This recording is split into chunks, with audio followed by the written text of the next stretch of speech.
Bueno, vamos arrancando, que ya estuvimos un ratito a ver para que nadie se pierda la clase. Bueno, soy Juan Mateucci. Hoy vamos a hablar un poquito de lo que es anestesia para cirugía en ORL y después un poquito al final de lo que es para oftalmo, algo medio corto.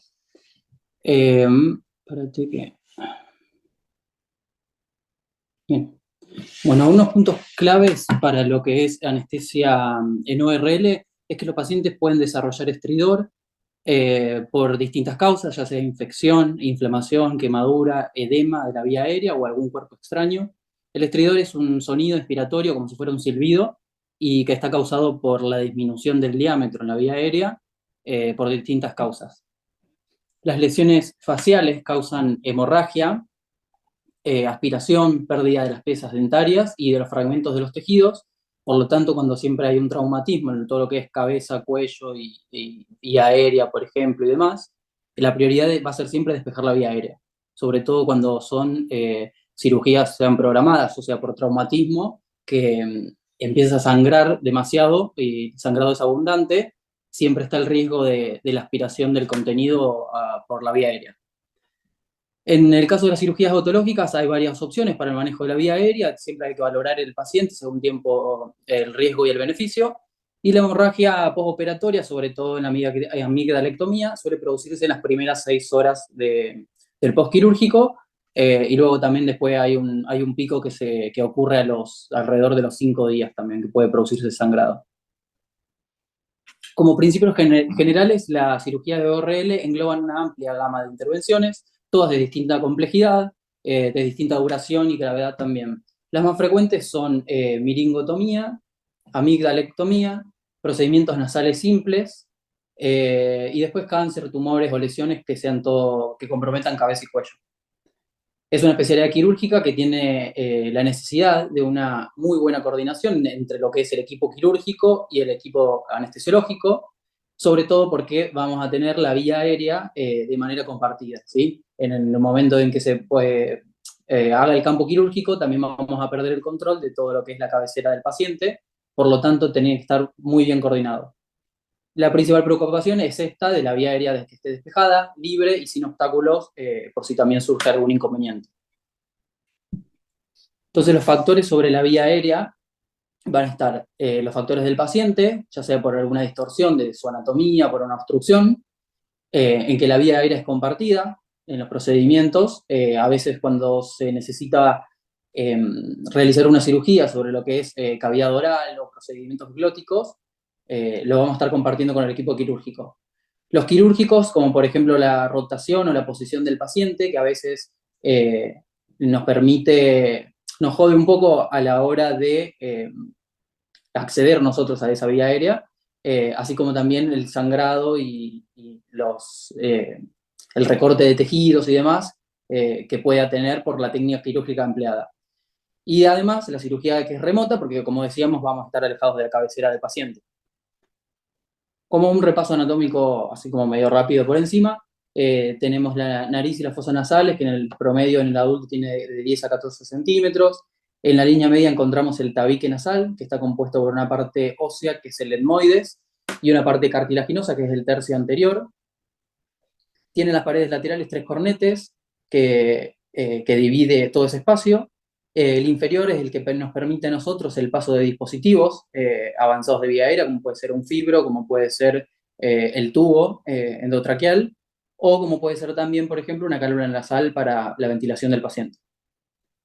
La vascularización está dada por la arteria maxilar y la facial, pero lo que importa acá es que en el tercio anterior justamente se forma un plexo que es el que suele sangrar más frecuentemente.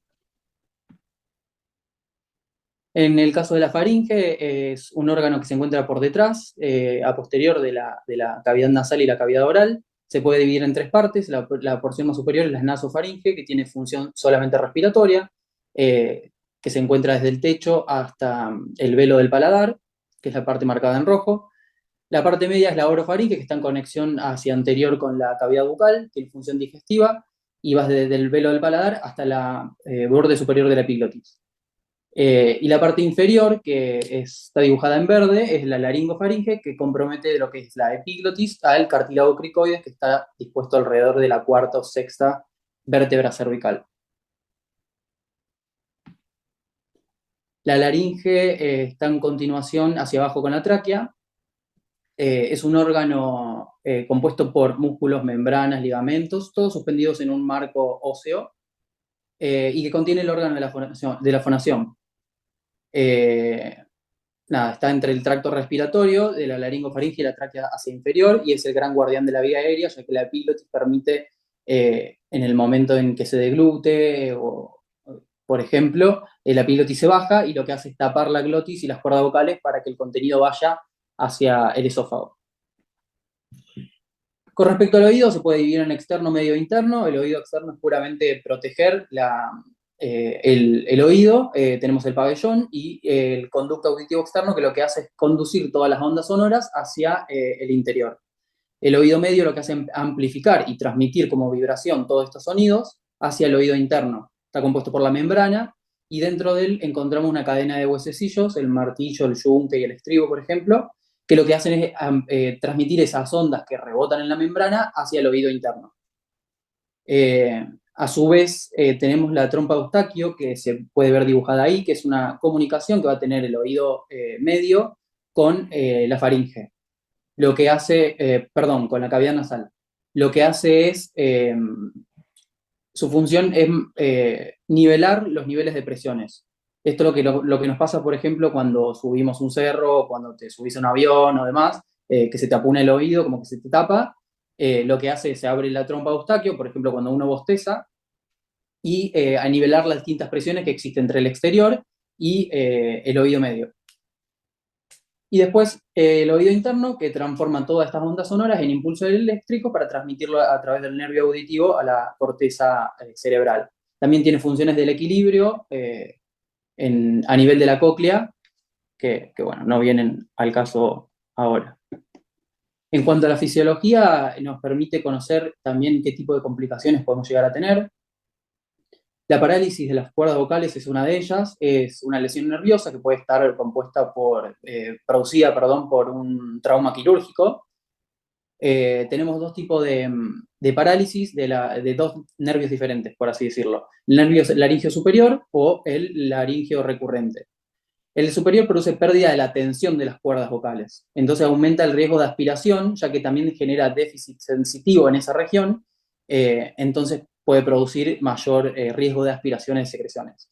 Y el laringio recurrente puede ser parcial o completa, dependiendo si está seccionado todo el nervio o solo una porción, y puede ser unilateral si es de un solo lado o bilateral si es de los dos.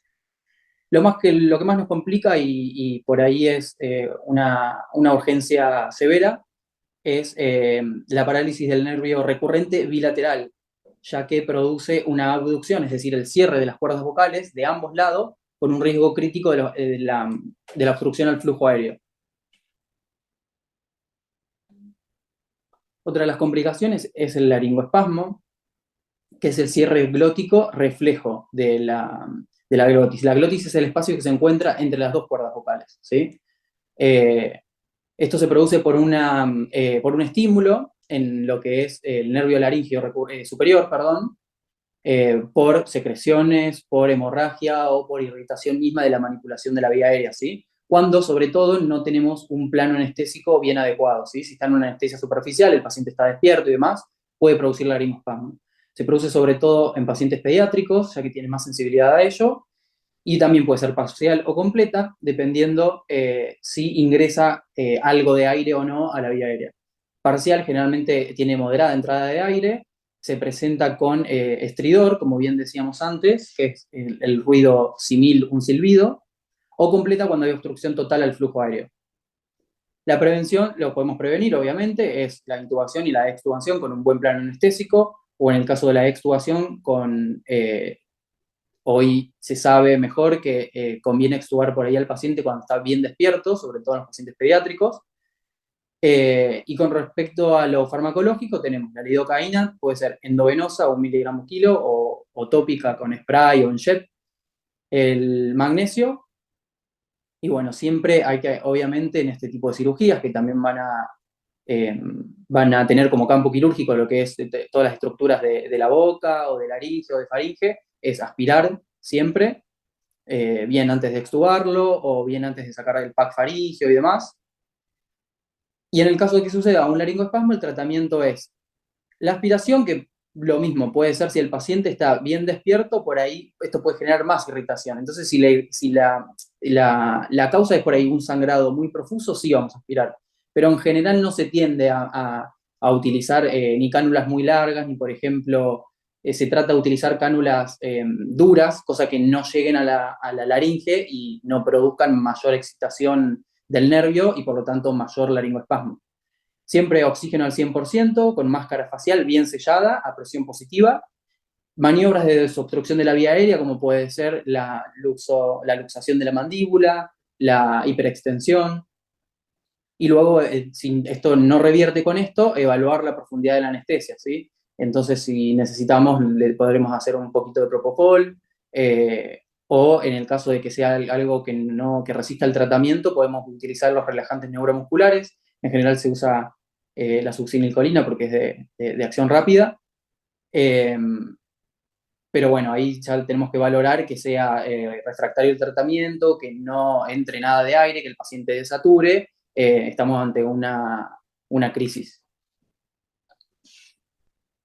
Bueno, como decíamos antes, el estridor es un sonido ruidoso, agudo, como un silbido, predominantemente inspiratorio sobre todo, por el flujo aéreo turbulento. Esto quiere decir que el diámetro de la vía aérea se acorta, por lo tanto, si necesitas pasar la misma cantidad de aire, te va a llevar mayor esfuerzo expiratorio.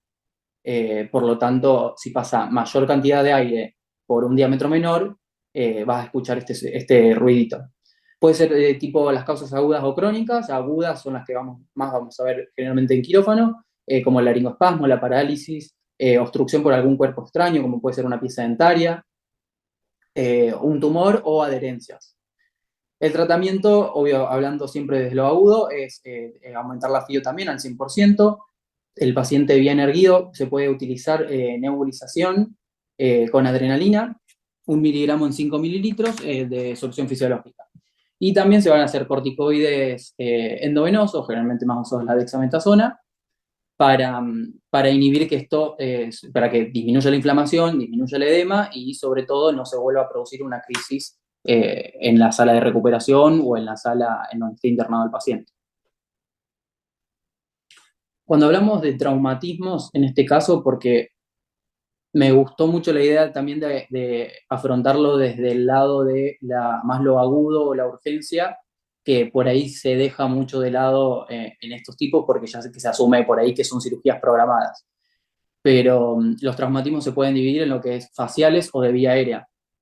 Todos los traumatismos de vía aérea pueden ser lesiones cerradas o penetrantes, eh, y también hay tipos de quemaduras, en donde la respuesta inicial debe ser dependiente al grado de compromiso que tenga la vía aérea.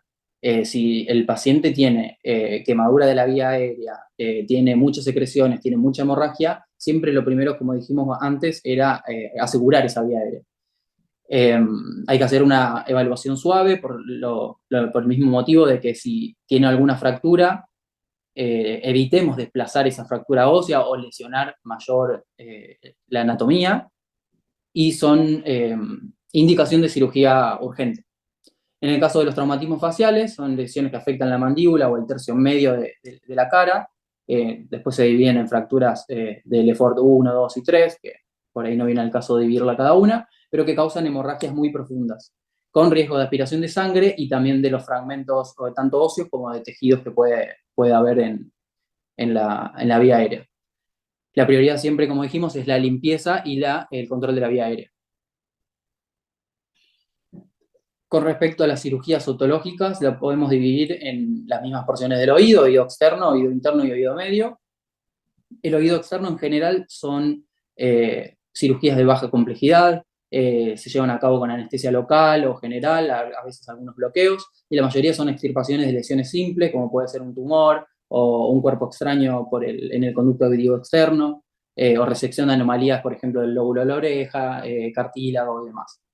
El oído medio y la mastoides En general, la más frecuente es la miringotomía, que es la punción y drenaje del- del líquido en el oído medio, a través de la membrana timpánica, y es la segunda frecuencia después de la cirugía de adenoides. El colesteatoma se forma por una infección crónica y la perforación de la membrana con extensión de de esa infección a otras porciones del oído. La miringoplastía es el cierre mediante una fascia del tímpano, y la tímpanoplastía ya es un poco más extensa, con la reconstrucción a veces de la cadena de huesecillos y demás. La mastoidectomía es una de las más también profundas, ya que se necesita resecar bien el colesteatoma cuando perfora hacia la mastoides.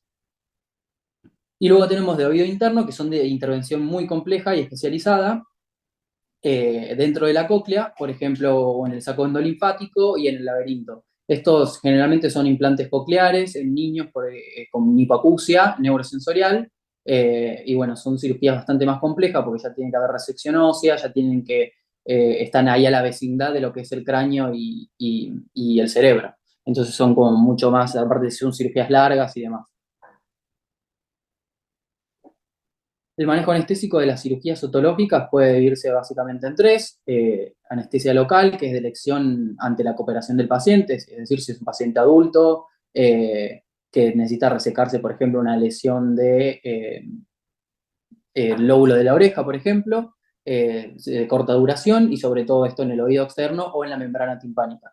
Se puede hacer inyección de lidocaína al 2% o la instilación tópica en la membrana, y también puede optarse con una sedación, con midazolam o una infusión de propofol, como para generar un poco de amnesia y de bienestar del paciente, para que no sea tan eh,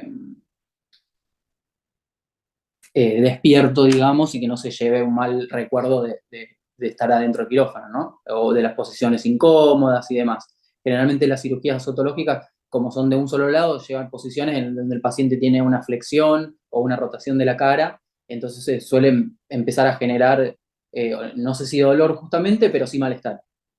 Los bloqueos nerviosos, que se basan básicamente en infiltrar en la pared anterior y posterior del conducto auditivo. Eso lo que va a bloquear es los nervios auriculotemporal y el auricular mayor. Además de lo que ya dijimos también, de la instilación del tímpano para bloquear el nervio timpánico. Y la anestesia general, que es de elección en cirugías mayores. 5473. Eh, Cualquier cosa, si tienen alguna duda, algo, me interrumpen. Y anestesia general, que es de elección ante cirugías mayores, sobre todo en pacientes también pediátricos, o que no colaboren, y cuando se utiliza el microscopio. Porque sobre todo el microscopio, al tener un campo tan chico y milimétrico, necesitas que el paciente se quede lo más quieto posible, obviamente. Eh, Esto genera también lo que dijimos antes, que la vía aérea por la posición va a generar incomodidad, y además que en general se necesita también, dependiendo del tipo de cirugía, como por ejemplo de mastoides o de oído interno, la monitorización del nervio facial, eh, que esto, digamos, va a necesitar que el paciente por ahí esté bien dormido para que no seccionen ningún trayecto o no lesionen el nervio facial, y así poder quedar con alguna secuela a nivel de los músculos faciales. No se utiliza en general óxido nitroso, ya que produce dos tipos de consecuencias. Una de ellas es que aumenta la presión dentro del oído, y esto puede generar un desprendimiento, por ejemplo, de la prótesis. Y otra es que se ha visto, se han reportado casos en realidad de serositis luego de la utilización del óxido nitroso. Igual, de todos modos, se está usando cada vez menos y no en todos los lugares se utiliza y está disponible. Con respecto a la cirugía, a la anestesia general en cirugía otológica, para vía aérea se utiliza mascarilla facial en los casos que sean cirugías cortas y sencillas, con el paciente en ventilación espontánea, como por ejemplo puede ser en la miringotomía. Si se dificulta la ventilación, o por ejemplo necesitas mayor independencia porque estás solo, entonces puedes recurrir a una máscara laringea, que es una muy buena opción y es lo que en general más se usa. La intubación siempre con tubo espiralado, eh, para que no se acode, para que no se doble el tubo y produzca obstrucción. Se utiliza en procedimientos mayores, que sean largos, obviamente, y con mayor riesgo de sangrado o aspiración, lo que genere una aspiración del contenido. Con respecto a la posición, lo que ya hablamos, la rotación de la cabeza y la extensión del cuello son requeridas porque están operando justamente uno de los oídos. Entonces, lo que muchas veces ayuda, y es una buena maniobra que podemos realizar, es inclinar la camilla hacia el lado contralateral y un antitren de Lemberg, es decir, como levantar la cabecera, evitando así la compresión venosa, sobre todo en el cuello, y mejorando la irrigación arterial. Con respecto a la monitorización del nervio facial, es clave también agregar de que para reducir esta lesión nerviosa se utiliza la monitorización y requiere, muchas veces, siempre tenemos que consultarlo, porque requiere de revertir o de no utilizar el bloqueante neuromuscular, ya que si el paciente está relajado, no va a tener músculo que se contraiga para monitorizar el nervio. Con respecto al campo quirúrgico, hay que reducir la presión venosa y la hemorragia, por lo tanto hay que evitar la taquicardia y la hipertensión, evitar elevar la cabecera también del paciente, hay que elevar la cabecera del paciente también para que disminuir la presión, y puede ser útil el uso de beta bloqueantes, como por ejemplo la betalol, y los alfa-2 agonistas, como la clonidina, para disminuir la presión. También, obviamente, los opioides en caso de que pueda tener taquicardia o hipertensión porque el paciente le está doliendo. Entonces, en general se usa fentanilo o remifentanilo.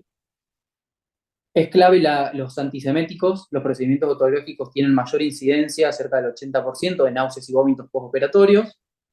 Esto genera que tanto la náusea como los vómitos aumenta la presión sanguínea y por lo tanto va a aumentar el sangrado. Entonces es clave que también hagamos un buen tratamiento, tanto intraoperatorio como postoperatorio, de la antiemesis.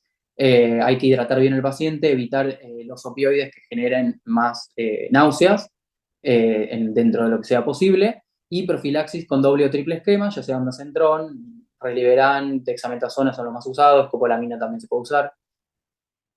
Y luego, bueno, tenemos también la profilaxis de la trombosis venosa, el control de la temperatura y sondaje urinario en cirugías largas, como por ejemplo mayor de 4 horas, sí o sí. Con respecto a la cirugía nasal, tenemos la parte externa, donde puede haber lesiones o malformaciones de lo que es la narina y la nariz. Generalmente son cortas y de manejo con sedación y anestesia local o con algunos bloqueos. Las intervenciones dentro de la cavidad, que pueden ser por hipertrofia de los cornetes, pólipos nasales. La mayoría son endoscópicas, por lo tanto requieren, por el mismo motivo que el microscopio, una anestesia general, y sobre todo porque el plexo que habíamos hablado antes de Kieselbach puede sangrar, y esto, al paciente estar en decúbito, las secreciones y el sangrado va a ir todo a la faringe, y después de la faringe puede aspirar al paciente. Por lo tanto, tenemos que asegurar la vía aérea, y lo más utilizado siempre es la intubación. La cirugía de senos paranasales es un poco más compleja, requiere de anestesia general y son procedimientos también endoscópicos, y procedimientos sobre las estructuras óseas, como por ejemplo las fracturas. Las fracturas son bastante complejas dependiendo del tiempo que haya transcurrido desde la fractura hasta la intervención quirúrgica, y sobre todo si hay desplazamiento o no. Las cirugías que no tengan desplazamiento y que sean posteriores a los 10 días las que tienen desplazamiento del tabique y que son posteriores a los 10 días desde la fractura, suelen consolidarse, por lo tanto aumenta la probabilidad del sangrado operatorio y del dolor postoperatorio. Las fracturas que están dentro de ese rango o sin desplazamiento del tabique a veces requieren solamente una anestesia, una sedación, perdón, y, y la reducción del tabique. Pero en general suelen ser cirugías programadas que ya llevan un tiempo fracturados, o que, por ejemplo, tienen disfuncional el tema del tabique y los cornetes, entonces no le permite respirar bien. Por lo tanto, son cirugías que suelen requerir una anestesia general con un buen control de la vía aérea, por lo tanto, intubación orotraqueal. Es muy importante para las cirugías nasales hacer un buen preanestésico y charlar bien con el equipo quirúrgico a ver cuál va a ser el plan quirúrgico que este paciente y esta cirugía tengan, ¿sí? Entonces, los puntos claves y principales a planificar previamente son si vamos a optar por una anestesia local o general, en base también a lo que el cirujano va a hacer. Depende de la duración del procedimiento, como ya habíamos dicho, la localización y la utilización de endoscopio o microscopio, y el riesgo que tenga el paciente de sangrado o de aspiración del contenido.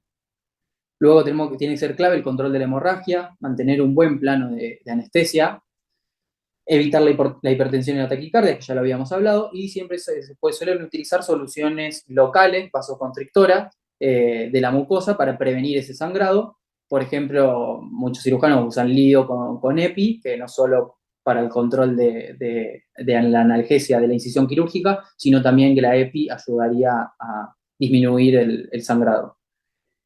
También se utiliza el taponamiento faringio, es clave, sobre todo en la utilización del tubo endotraqueal, porque el tubo va a atravesar la glotis, se insufla el balón y luego todo el contenido de la hemorragia o de las secreciones va a quedar por encima, o sea, supraglótico.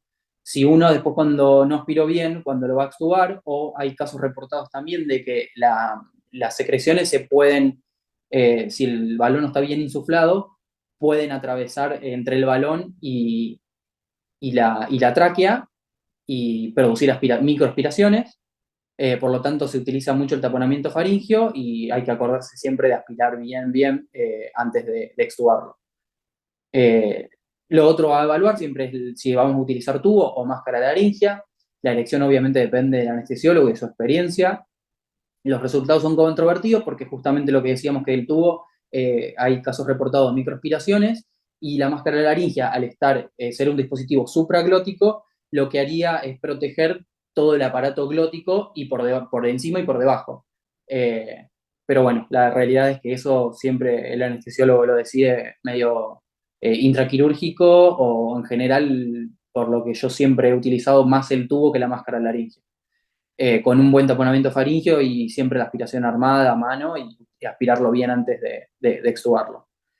Y la extubación es un proceso medio, no sé si crítico, pero es clave, porque debe ser con el paciente bien despierto, con una respuesta a las órdenes que le demos, con la reaparición de todos los reflejos que van a proteger esta vía aérea, y previo aspiración de los contenidos hemáticos y de secreciones, y retiro del pack faríngeo.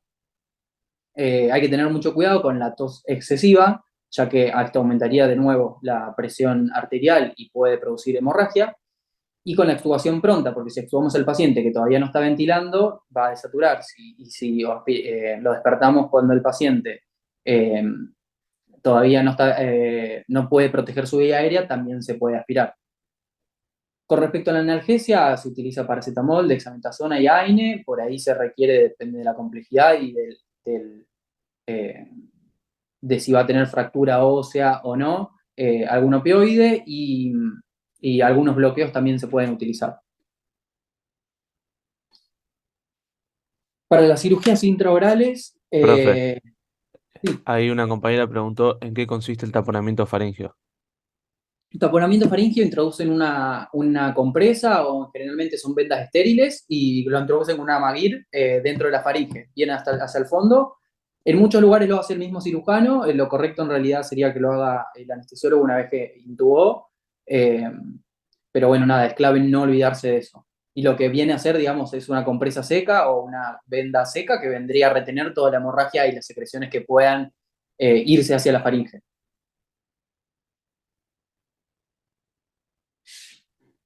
No sé si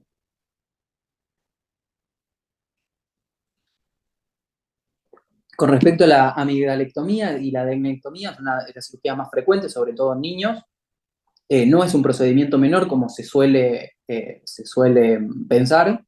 El 75% de los pacientes son menores de 16 años y suele ser más fácil que en los adultos, ya que los adultos generan inflamación crónica y con eso cicatrización. Generalmente en el adulto duele más, suele ser más engorroso y sangra más. Hay que valorar siempre la apnea obstructiva del sueño previa a ese paciente entrar a quirófano, en el consultorio o en el preanestésico. Le podemos hacer preguntas claves, generalmente a los chicos, a las madres o padres, y si no al mismo paciente, sobre ronquidos nocturnos, si jadea a la noche, si tiene algunos silencios en los que siente que deja de respirar y después vuelve realiza una respiración profunda. Todo esto puede producir hipoxemia, hipercapnia y hipertensión pulmonar, siempre yendo hacia la cronicidad. Evaluar bien las piezas dentarias, si tiene dientes sueltos, en casos de anemia y de infección. La de infección es clave también porque generalmente si está el paciente está atravesando una infección de lo que es la vía aérea superior, nos va a tanto complicar a nosotros desde lo anestésico, sino que también va a complicar la recuperación de ese paciente. Por lo tanto, también los cirujanos siempre consultan si han estado atravesando, no sé, un catarro o han tenido tos y demás, porque no suelen ir bien en el posoperatorio, se suelen infectar o demás. La anestesia general tiene que ser con una buena profundidad, evitando la hipertensión y la taquicardia nuevamente, sobre todo cuando se introduce el abrebocas, que suele ser bastante doloroso.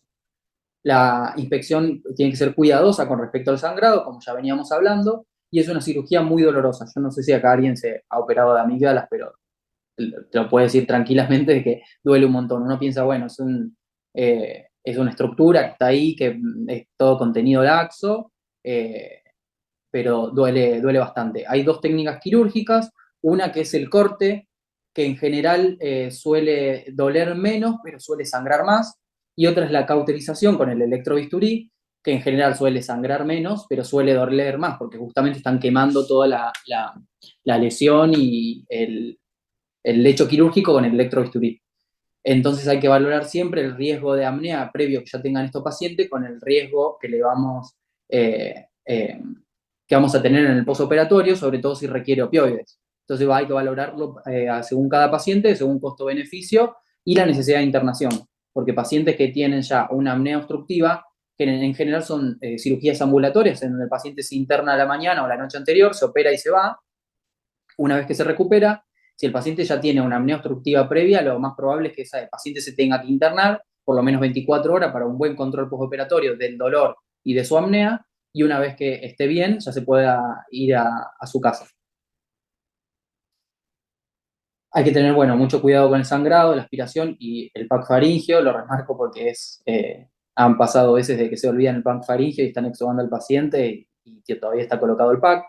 Eh, Analgesia con AINES, sí está visto que la aspirina aumenta, por su efecto antiagregante, aumenta la hemorragia, por lo tanto no se suele recomendar.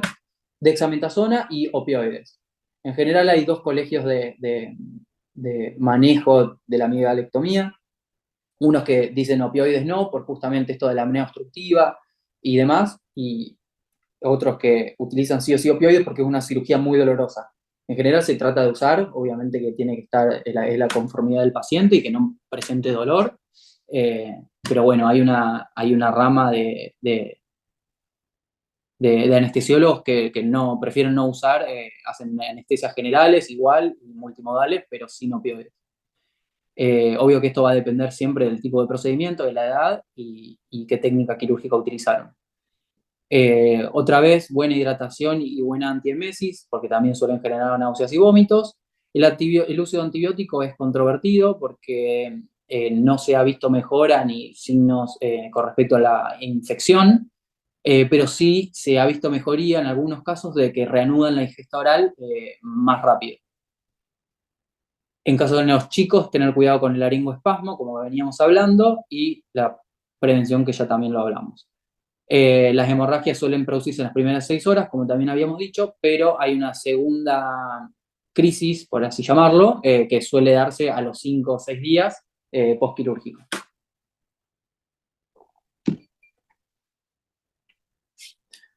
Otro tipo de cirugías intraorales son los procedimientos laringeos.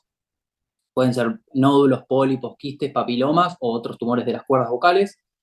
Es clave en estos procedimientos la valoración y la evaluación preoperatoria mediante una laringoscopía que lo hace el mismo cirujano en el consultorio, o mediante imágenes, como puede ser la tomografía, la resonancia. Mismo nosotros le podemos hacer previo en la sala o en quirófano una ecografía.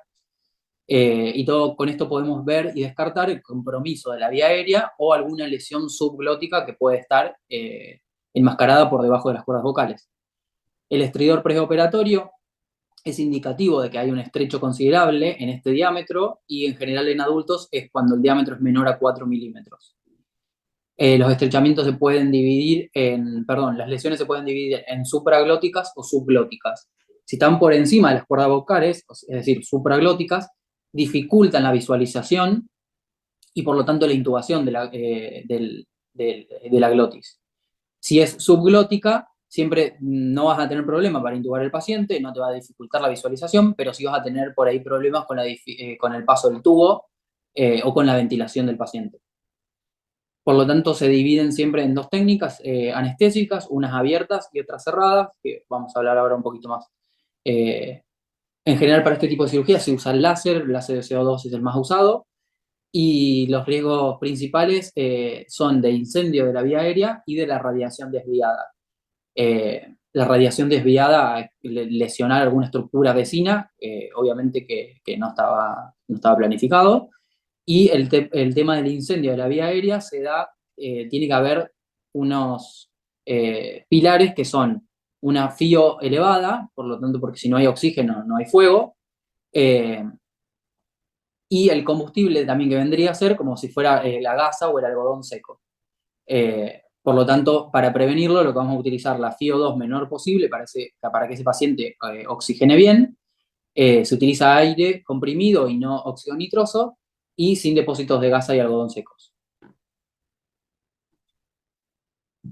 Con respecto a los sistemas, tenemos el sistema cerrado, que es el menos frecuente y se puede utilizar con tubos de microlaringios, que son finos con un balón más grande, o tubos de cirugía láser que suelen ser metálicos. Es rutinaria la utilización y protege la vía aérea, nos permite un control en la ventilación de ese paciente y una mínima contaminación si es que tiene, por ejemplo, balón, pero lo que nos genera es una molestia y poca visualización del área quirúrgica. Sobre todo que cuando el tubo tiene balón, también se puede lesionar cuando se usa el láser. Y el sistema abierto, que suele ser el más utilizado, por ventilación espontánea del paciente, se puede hacer una inducción inhalatoria o una infusión continua de propofol, por ejemplo, que es lo más usado, o una máscara de laringia también flexible, en donde el paciente mantiene la espontánea y contra canal de trabajo para permitir que el cirujano ingrese por ahí y pueda operar, permitiéndole a él una buena visualización del área quirúrgica y menor trauma.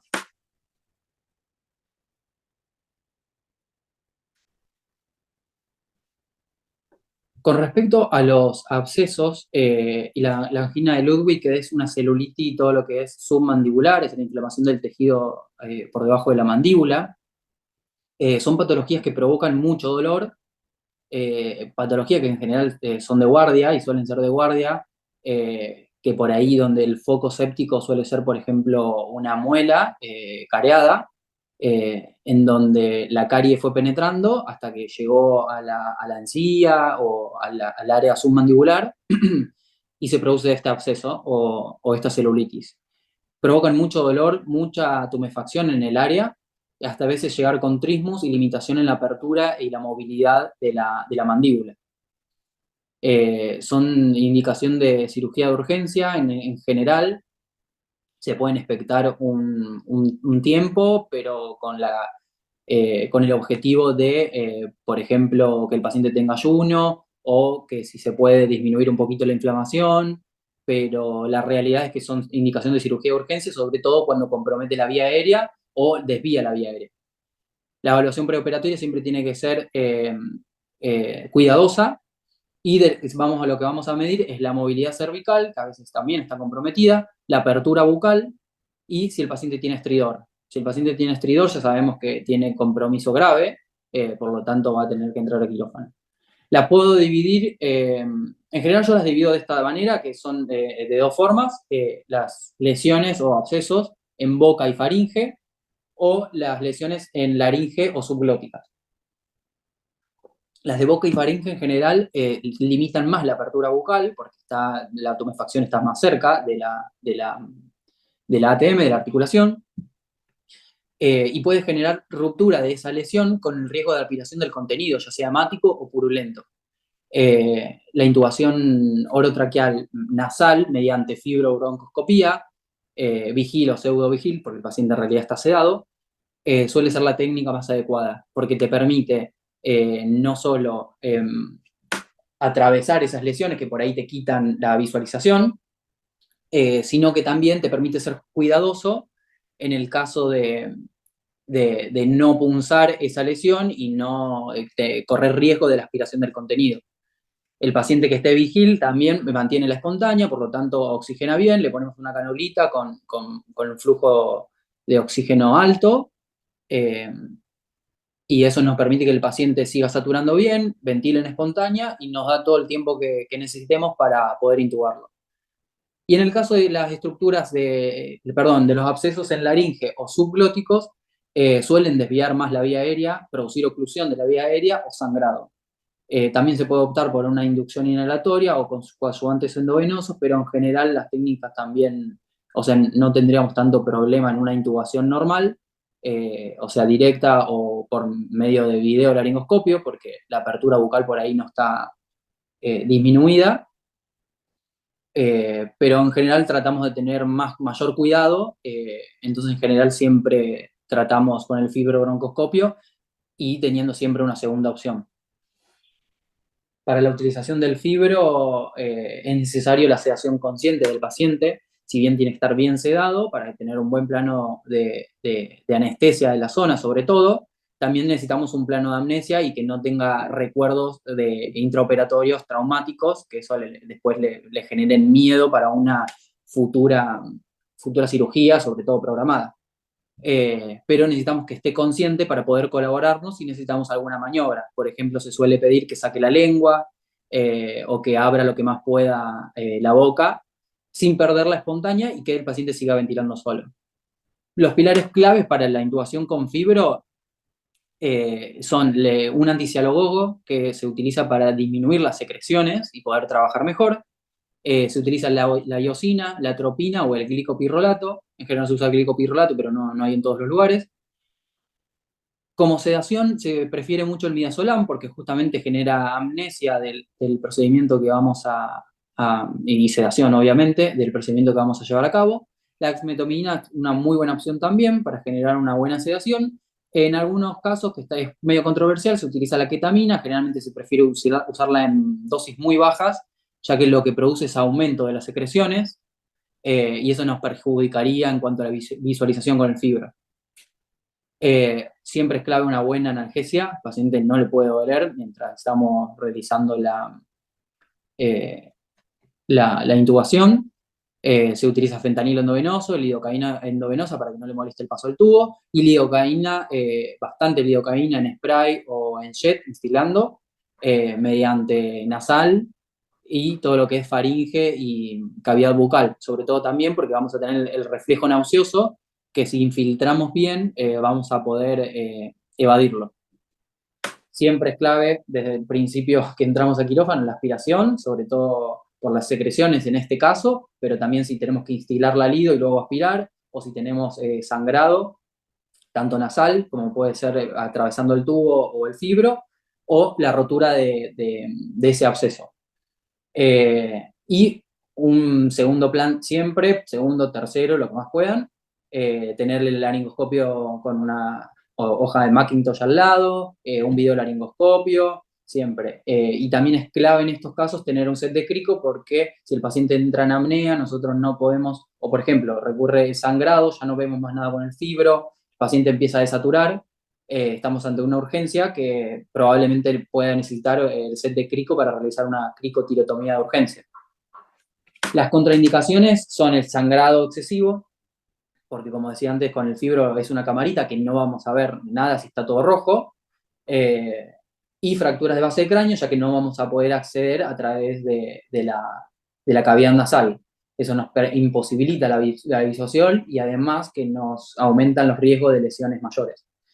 Y otra contraindicación, obviamente, que es importante, es el ayuno, ya que como veníamos hablando suelen ser por ahí cirugías, si es algún tumor, es algo más programado, pero en el caso de los abscesos suelen ser cirugías que el paciente tenía dolor de muela hace 4 días y hoy cayó con una bocha en la cara que no, muerto de dolor, no puede tragar muchas veces, entonces, nada, a lo mejor tomó algo hace una hora y no tiene el ayuno completo.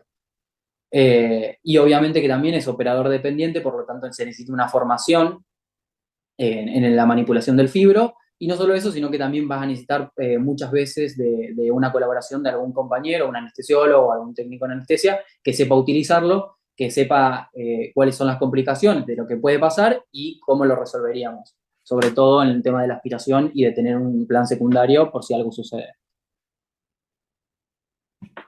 No sé si hay alguna pregunta con respecto a lo que vimos. Vuelvo al Zoom porque no vi lo que estaban escribiendo.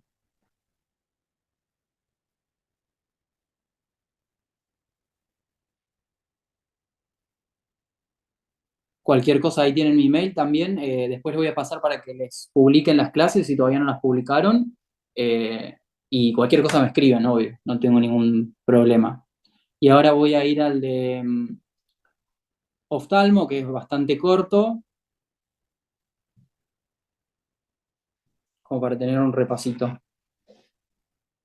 ¿Alguna duda con respecto al anterior?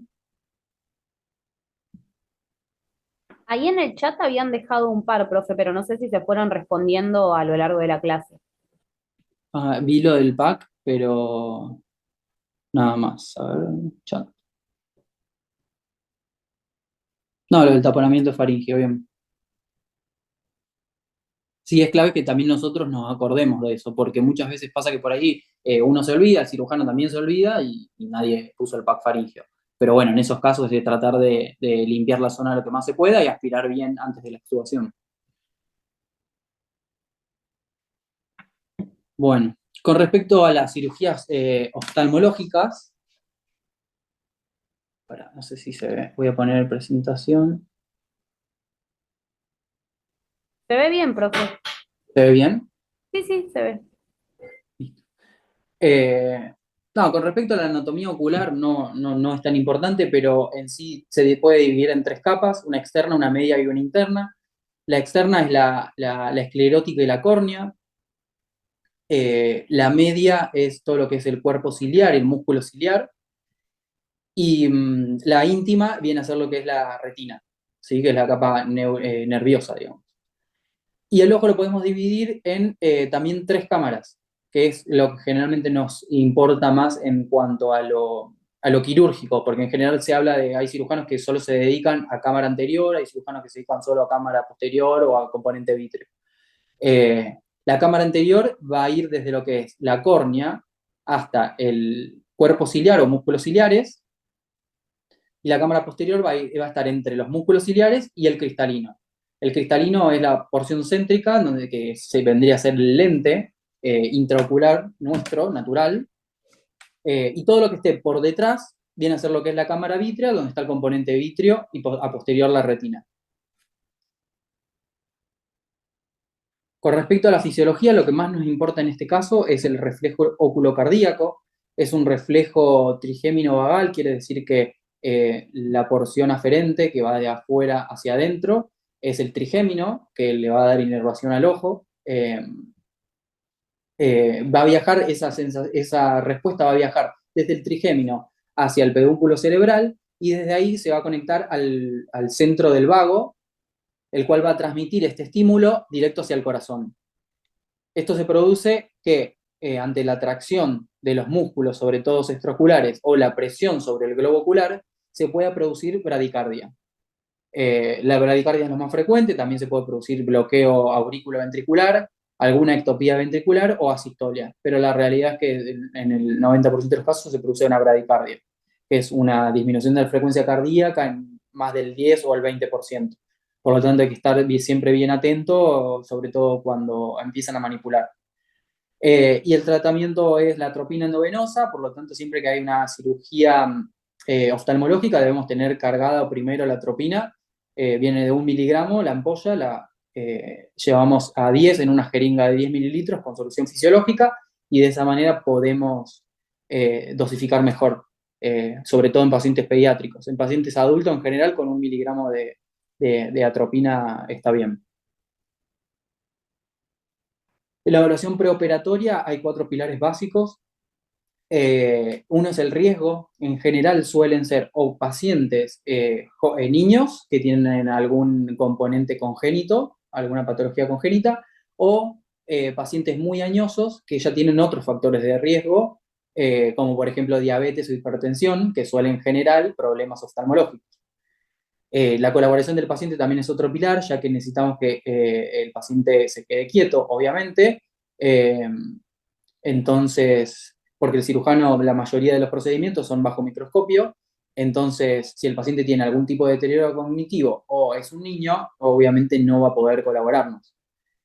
Lo tercero más importante es la anamnesis. Siempre hay que preguntarle en el preoperatorio bien al paciente sobre cirugías previas que haya tenido, si tiene alguna alergia, algún componente, alguna medicación, y sobre todo si tuvo cirugías previas, qué experiencia ha tenido, porque a veces pueden quedar con dolor o con miedo al procedimiento y demás. Si recuerdan el procedimiento, quizás, nada, hay gente que le da miedo y por lo tanto van a tener hipertensión y va a aumentar el sangrado también.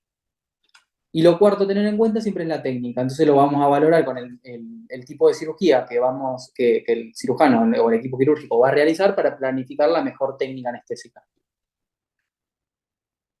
La técnica anestésica también se divide en general, regional y tópica. La general la vamos a elegir en pacientes poco colaboradores, obviamente, como por ejemplo en niños, cirugías que sean muy cruentas o largas, y el objetivo es mantener una presión intraocular estable, control de la vía aérea, por el caso de secreciones y demás, y el campo en el que lo necesitamos inmóvil, el caso de que se use el microscopio. Con respecto a las técnicas regionales, se utilizan bloqueos bajo sedación. Se puede usar el midazolam, fentanilo, propofol para la sedación, y los bloqueos más utilizados son el retrovulvar, bloqueos del nervio facial y el subtenoniano, también el vulvar posterior, pero los más frecuentes son los primeros. Y con respecto a la anestesia tópica, es lo más utilizado en general porque son pacientes adultos, cirugías cortas y no tan invasivas. Se usa la tetracaína 0,5% o la lidocaína 4% en gotas. Los pacientes, sobre todo obviamente adultos, colaboradores, y cirugías rápidas en donde el paciente se va a su casa en las horas próximas. Con respecto a los adultos, la cirugía refractiva, por casos de hipermetropía, de astigmatismo y demás, es la más común. Se realiza bajo anestesia tópica y a veces se solicita alguna leve sedación, siempre, como dijimos, con la atropina cargada al lado de la máquina de anestesia. Y en el caso de los pacientes pediátricos, siempre se realiza anestesia general, obviamente porque es un chico que no va a colaborar, que también tiene sus miedos, nos va a costar por ahí explicarle cuáles son los procedimientos y demás. La cirugía más frecuente en los niños es la corrección de estrabismo, es poco dolorosa, pero tiene mucha incidencia también de lo que es náuseas y vómitos postoperatorios, alrededor del 80%. Por lo tanto, un buen control antiemético postoperatorio es requerido, ya que esto también aumenta el sangrado y demás. La mayoría están asociados a otros trastornos congénitos, porque siempre por eso hay que valorar bien la vía aérea, hay que hacerle bien las preguntas a los familiares, en este caso a los niños, y si tienen alergias a algún componente o algunos medicamentos, y algunas complicaciones que pueden haber tenido también si ya recibieron alguna intervención quirúrgica bajo alguna anestesia. Se puede hacer inducción inhalatoria en los chicos, que en general es lo que más se hace. Se hace una inducción inhalatoria con sebo, con mantenimiento de la espontánea, y en algunos procedimientos que son diagnósticos, por ejemplo, la lámpara de hendidura, o que son terapéuticos, pero son cortos, como por ejemplo la canalización del conducto lagrimal, que es el que va a comunicar el párpado inferior con las fosas nasales. Se pueden hacer tranquilamente bajo sedación con anestésico inhalatorio. Suelen ser recortos de 5 minutos, así que nada, no hay mucho mayor complejidad en este caso. Sí, en cirugías más cruentas de adultos, de corrección de estrabismo, en chicos suele durar también un poco más, pero ya lo que es cirugía del globo ocular no tanto, sino más que de párpados, alguna cirugía estética o algo funcional, algún tumor dentro de la cavidad y demás. Pero en general suele ser del 80-90% son todas cirugías cortas y de baja complejidad. Bueno, muchas gracias. Si tienen alguna duda, escriban. A ver, yo no me veo tampoco. Ahí está. Les voy a mandar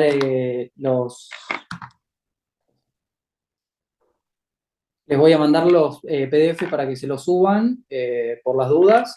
Y bueno, nos vamos a ver la semana que viene con la clase de neuroanestesia. Así que nada, si tienen alguna duda me pueden escribir tranquilamente al mail o también lo vemos la semana que viene. Muchas gracias. Muchas gracias, profe. Hasta luego. Gracias, Adiós. profe.